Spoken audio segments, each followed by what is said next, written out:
Hello, for today's video mga mare ay magluluto tayo ng pansit. Ang ika nga pansit na pangpahaba ng buhay. Oh my God! Wow! At ngayon mare, prepare na natin ang mga kailangan natin para sa ating pansit. Ang mga ingredients at ang mga sangkap.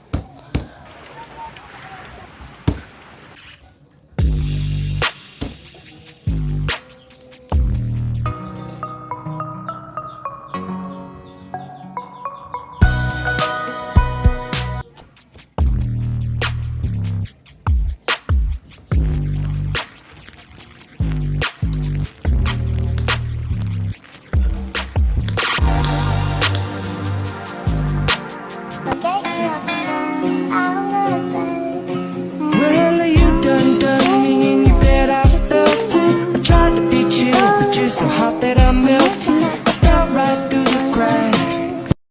Ito nga mga kailangan natin is sibuyas, bawang, yung gulay na hiniwa, toyo, chicken cubes, manok na hiniwa, tsaka pansit na yellow, at tsaka yung bihon. Ayan na. Ayan initin na natin yung kawali, tapos ilagay na natin yung mantika, tapos igisa na natin ang bawang. Halo-haloin na maging brown na yung maging yellow o brown yung bawang. Ilagay yung sibuyas, and then ilagay ang manok. Igisa muna natin sa halo-haloin. Kapag luto na, bagay ilagay natin yung gulay. Haluin muna natin siya. Maluto muna yung manok. Ayan. Tapos, ilagay na yung gulay. Haluin muna natin ulit. Ayan. Haluin natin siya. And then, lagyan natin ng toyo. Tapos, haluin ulit natin. Tapos, lagyan ng tubig. Ang tansya lang yung ginawa ko yan. Tinansya ko lang kung anong kadami ng tubig.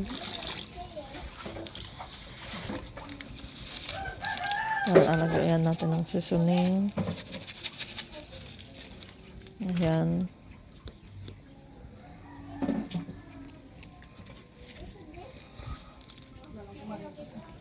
Tsaka cubes.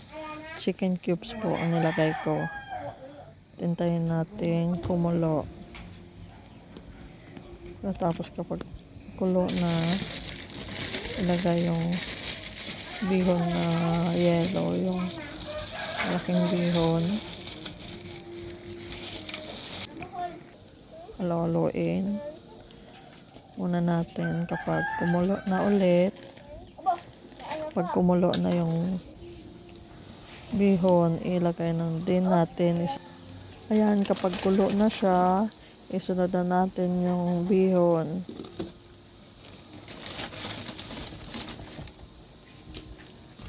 Ayan.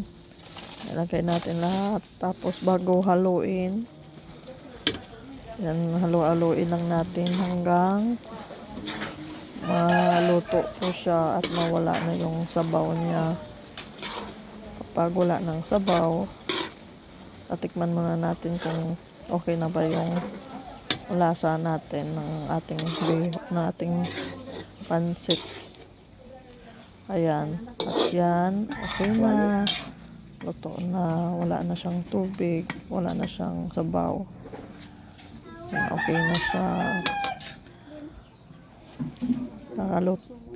Kain tayo. Kain tayo mga mare. Ayan. Oh, okay na. Mas masarap kapag may kalamansi at saka tinapay. Thank you po. Don't forget to follow, like, share, and comment. Thank you.